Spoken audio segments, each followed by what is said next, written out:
হৃদয় আছে যার সেই তো ভালোবাসে, প্রতিটি মানুষেরই জীবনে প্রেম আসে।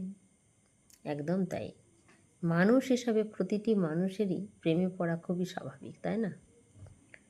প্রেমে কিন্তু মানুষ বিভিন্নভাবে পড়ে। কেউ শারীরিক আকর্ষণে, যেটা ক্ষণস্থায়ী। কেউ চেহারার আকর্ষণে, সেটা প্রথমটার থেকে একটু হয়তো বেশি দিন থাকে সেই প্রেমটা।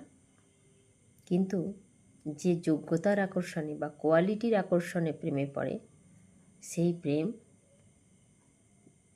বহুদিন স্থায়ী হয়, অনেক সময় চিরস্থায়ী হয়ে যায়।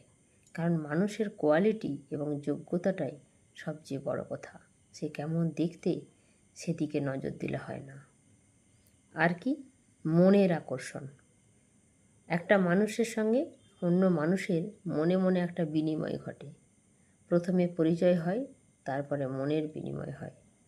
সেই মনের বিনিময় কিন্তু একদম চিরস্থায়ী। তাকে বলে প্রকৃত ভালোবাসা, প্রকৃত প্রেম।